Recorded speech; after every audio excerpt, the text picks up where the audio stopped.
The RTI Act has now been in operation for a little over 4 years.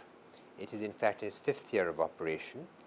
It came into force on October the 12th, 2005. It is a law that was conceived as a revolutionary law. It is a law that has certainly brought considerable change in the outlook of those within government and the outlook of the public. The principal feature of this law is the fact that it is a law designed to bring to fruition the whole process of democratization that was set in motion with the promulgation of our Constitution in 1950.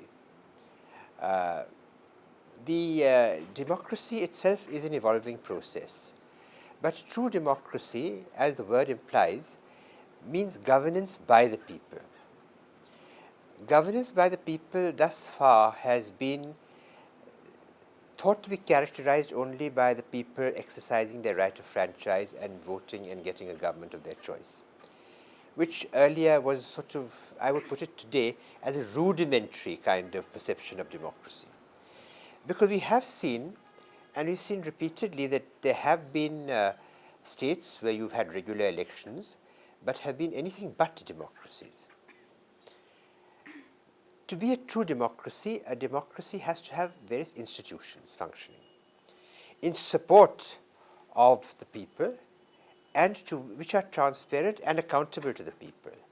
And the main institution, the principal institution in that regard, is the government itself. Under our Constitution, we have certain fundamental rights. There's Article 19(1)(a), which talks of the freedom of speech and expression. Now, the freedom of speech and expression also includes, and this is a ruling of the Supreme Court of India, starting first with the ruling of the Supreme Court in the state of UP versus Rajnarayan, 1975. The Supreme Court has held that the right to information is also part of 19(1)(a). It's a fundamental right. But the right to information may have been recognized as a fundamental right, but then you had to go and exercise that right by going all the way to the Supreme Court, and that was not always possible for all citizens of India.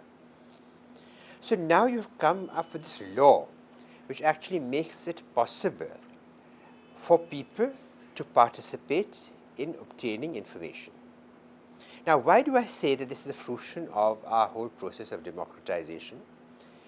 Because what it means is the public now, even the most common citizen, which is now referred to as Aam Aadmi, has now the right to feel that he is participating in the process of governance.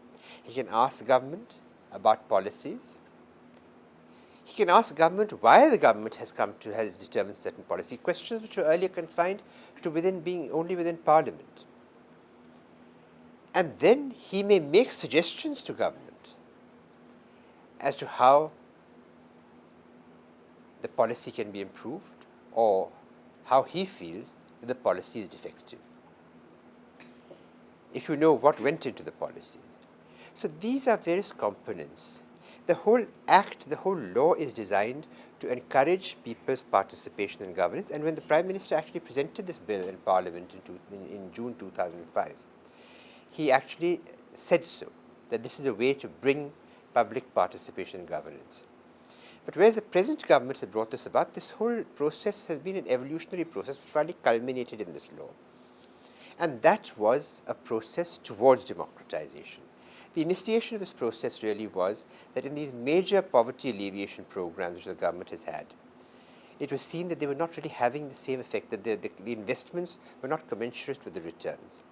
So people started asking, where is this money going? Who is being paid? What is the work you're doing? And from that very simple beginning, people started demanding more, that the government should be answerable.